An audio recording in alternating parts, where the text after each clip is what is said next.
Hello, my name is Maxine and I'm one of the trainers at the International College of Professional Celebrant and I'm a practicing celebrant.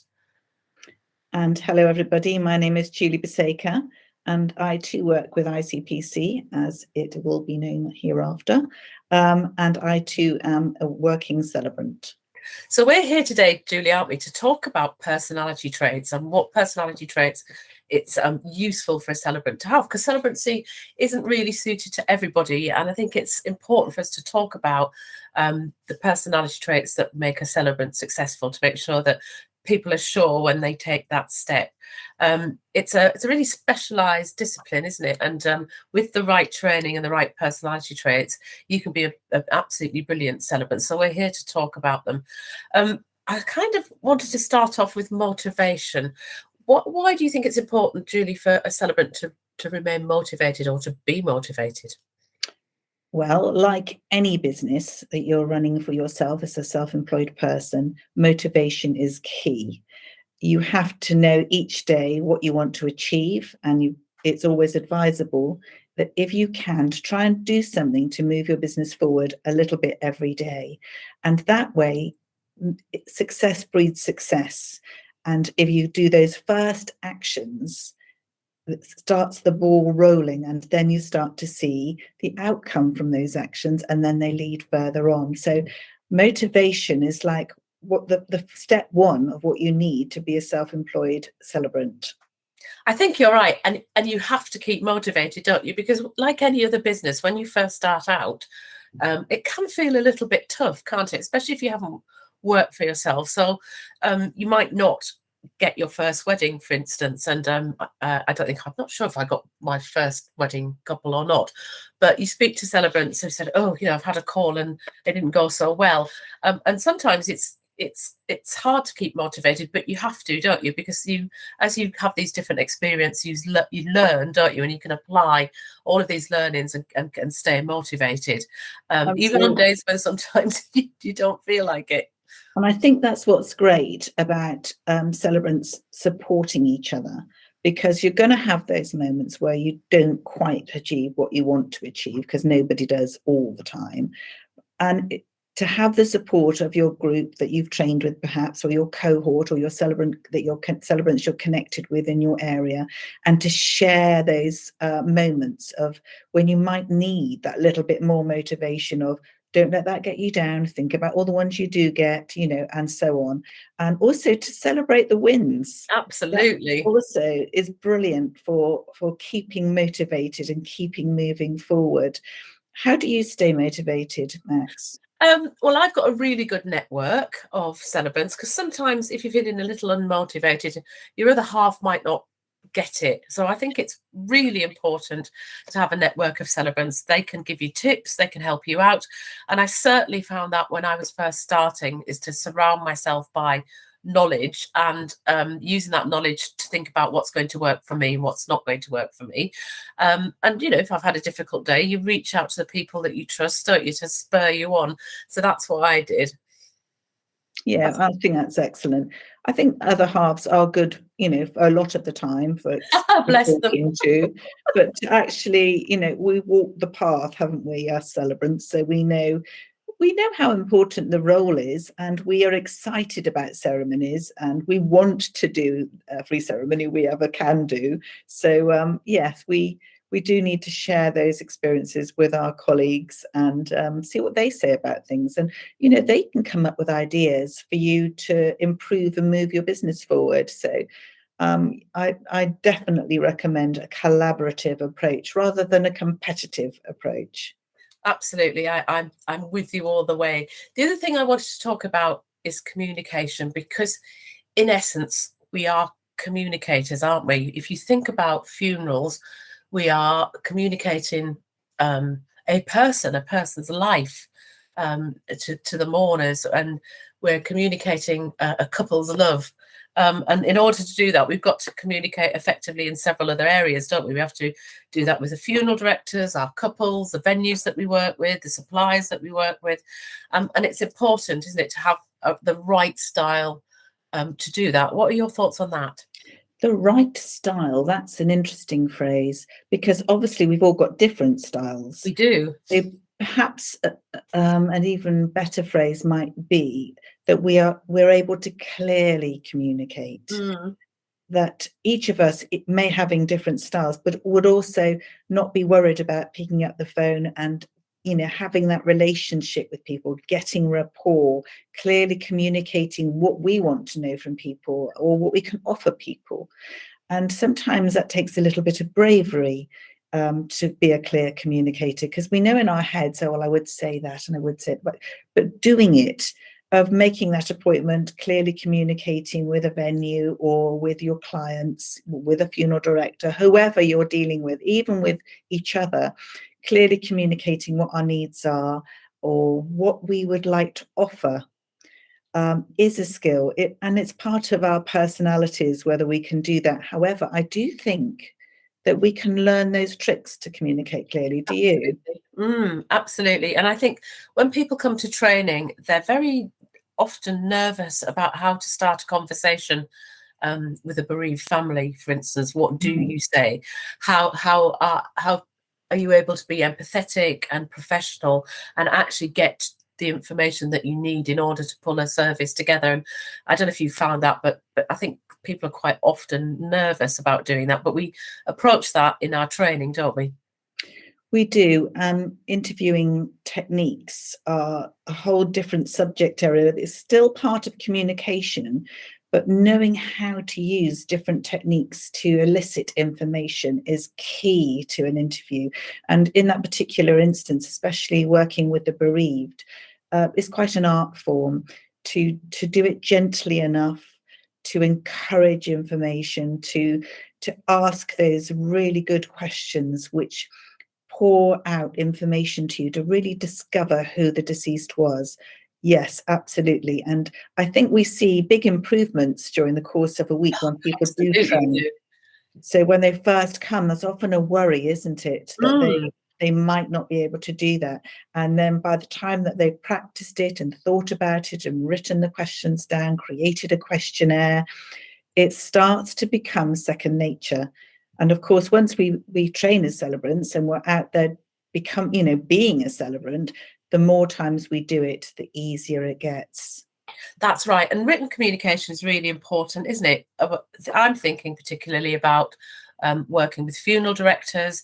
So what happens when they ask you if you can do a funeral and you've said yes? There's a lot of written communication after that, and it's about being super professional and super clear, isn't it, in your written communication when you're with a funeral director? I'm responding quite quickly, Yes. promptly.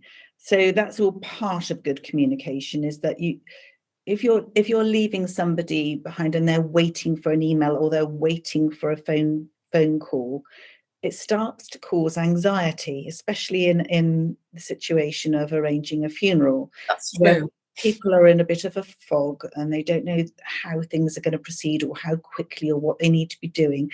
For you to get in touch really quickly and to communicate that we're that safe pair of hands and we're going to see them through that process. We're going to help them. We're going to hold their hands all the way through it, and they're not to worry about a thing. That kind of communication is so helpful to somebody who's feeling bereft and confused and all over the place, quite frankly. Likewise with weddings, you have a lot of anxieties. You've done a lot of weddings, Max, haven't you? And Yes. you must know about this. This need to know that you're on it and all is going to be well has to be communicated. I think so. And I think setting the scene right from the first time you meet someone before they've even booked you is that they're in a safe pair of hands, that they will get the ceremony delivered to them. I always say 4 weeks before, so that they can go off and worry about their family and friends and all of the things. So being able to communicate that professionalism and that care from day one, I think is really important, equally in any type of ceremony at all. I'm just going to move on now, because we talked about communication and ways to communicate verbally, especially, I think we were talking about, which kind of leads me on to empathy. Now, as a celebrant, you deal with lots of different situations, don't you? Some are happy, some are sad. You come across grieving families who don't know where they are. But even in weddings, you really have to think about aligning with the couple or aligning with the family and having empathy. So, for example, sometimes there are conflicts, aren't they, when you go and see a family about what they want in a funeral? Absolutely. And they're probably the most difficult. And I think Mm, as celebrants, we have to remember who our client is, who the chief mourner is, and also be prepared to wait and listen. Actively listening during those things and having some of those skills to listen, summarize, and help the conversation move on to resolve conflict. Yes, you're quite right. That all ties in, doesn't it, with being empathetic to where people are at and how you as a celebrant can move things forward to creating a ceremony that will be what's the word I'm trying to think of, that will meet all of their needs, mm. remembering that the chief mourner is your client. And that's something we cover in training as well. From, what do you say when the family first opens the door to you, or how Yes. do you get a couple to sort of be bought into you and what you can do for them, and the use of language and questions, and also we really talk about what not to do, because sometimes people can get a little mistaken about things that they might say to a family that are helpful or unhelpful, and that's something we cover as well. We do. You can't really teach empathy, but you can teach things that are good to say and things that are not good to say. But I think that's why we attract a lot of people from caring industries. We attract people from social work, from medical nursing backgrounds, from teaching, from all those caring professions, where the empathy and listening and the communication skills can be transferred across to celebrancy. Mm. And I think that's why a lot of people will progress from those professions to becoming very good celebrants, because they have that empathy within their personalities. Absolutely. And I think people often talk about the empathetic celebrant, what celebrants do for their family, or for their couples. But underneath that, you're running a business, aren't you? And you kind of have to get from A to B. You have to get from a funeral director ringing you up and asking you if you can give a service, or a couple asking if you can take a ceremony for them. So you've really got to be focused on delivering. And I think sometimes when people are thinking about becoming celebrants, that's not always at the front of their mind, is it? No, I guess it isn't. And quite often, as we've just been talking about, the kind of professions they have come from have not been their own businesses. They've worked for big, either big corporations or institutions, which has directed their lives, and they haven't had to be self-employed. So when you become a celebrant and you're running your own celebrant business, you have to have that sort of be solution orientated. How am I going to do this? How am I going to get to my target of, let's imagine it's one funeral a week. Mm.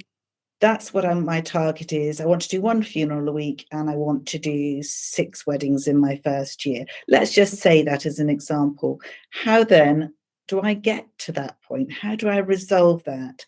How do I get the bookings? And I think when you train, that's when you start to really, really find out what actions you have to take in order to get to that situation.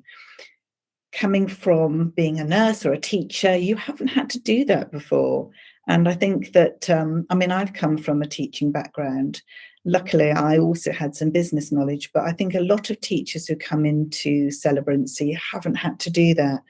How about for yourself, Max? Did you? Well, I'm from a commercial background where everything was basically solution orientated, but it is very different when you go from working with a lot of people to working on your own. Yeah. And you have to sort of, how was it put your big person's pants on and get on with it and find a solution, because in the end of the day, you're delivering. And it's not just only about getting the ceremony delivered on the day. It's sometimes on the day, and we've really got to think on our feet, haven't we? We can turn up at venues, things are in the wrong place, the people who are supposed to be there aren't there, things are missing, and because it's a thing of many parts, a wedding, isn't it? And we talk about how to be prepared for weddings and prepared for funerals, so that if things do go wrong, you're able to manage them out and make the day perfect. That's quite right. In training, we spend quite a bit of time talking about pre-ceremony checks, things we need to make sure that are in place. And if their problems do come along, what kind of problem-solving techniques do we need? Being like that swan who seems That's so right. graceful above the water, and It is. you're paddling like crazy under the water. That's often how you have to be as a celebrant. So problem-solving skills, being solutions orientated are definitely key qualities, I think, to be a successful celebrant. Absolutely. And I think the one that we're going to finish with really is being organised. There are a lot of moving parts to being a celebrant. I mean, once you've trained, you have to get out there, you have to market yourself, you've got to network, you've got to manage your social media, and quite often you're juggling multiple clients. So for instance, I've got 4 weddings in September, so I've got to think really carefully about how I make sure that each of those are delivered, the couples are getting the attention that they need. I'm liaising with all the wedding suppliers. And as you know, I live by my Outlook calendar. And I know sometimes people think it's a bit sad, but that's the way that I manage it, because I have so many of these things on. If I didn't, I don't want to let anybody down or miss anything. So organisation is really important. And by the same tone, you're an ops director, so organisation's your business, isn't it? Yeah, but I don't think I'm as organised as you are, and I have my own way. I'm still very much a to-do list person, and I think that's probably quite old-fashioned these days. There's lots of tech versions of that, but it works for me. I keep folders. I keep digital and physical folders for every ceremony I do, because I like to have the paper thing, and I know that I get laughed at for having that, but it's just a way that suits me. And I think as individuals, we have to have those preferred styles. Yes. If you're IT savvy and everything's digital for you, brilliant. But if you're more like me and you like to have things written down in paper diaries and in folders and, making notes on things, then that too can work perfectly well. So I don't want people to be put off by the fact they've got to be, these wonderful IT literate people to be organized. You don't. You can do it the old-fashioned way. And that's one genuine concern, isn't it, when people come into training, is that, according to their experiences, what they've done for a living, what their jobs or their day-to-day lives involve, some people are more tech savvy than others, and it is quite often a big worry, isn't it? So I think that the key is, whatever way works for you, Yes. use it. Don't feel intimidated. Don't feel like you have to use somebody else's method. Just ensure that your method works, so that you're organised and you're not taking your eye off the ball. And I think that's absolutely right. The same as there are lots of different styles of celebrants. All celebrants do things in their own way. And it's important that you do it in the way that works for you. Otherwise, you won't want to do it. And I'm sure you know that with a teaching background. Yeah, I do. And I think, there are probably a lot more qualities than the 5 we've talked about today. But those 5, if you're listening to this and you think, well, actually, yes, I think I am quite a motivated person and I'm reasonably organized. And yes, I can resolve problems. I have an empathetic heart, and I communicate quite clearly, then this could be the perfect career move for you. So if you think, yes, tick, tick, tick, and if you've got like 4 of them, but you think I probably need developing on 1 or 2 things, don't forget that in the training, we cover all of this. And people do grow a lot during the course of the training week. They do. It's a wonderful thing to watch, isn't it? It is. Absolutely. Well, thank you for spending time with me today, Julie. I think that's it's really useful because we've highlighted some of the things that people really, really should be thinking about when becoming a celebrant.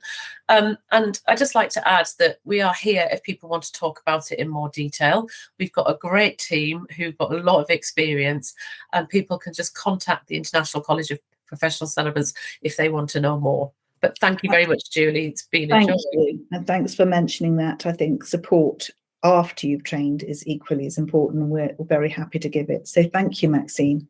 That's absolutely, you're welcome, Julie. Thank you. Bye-bye.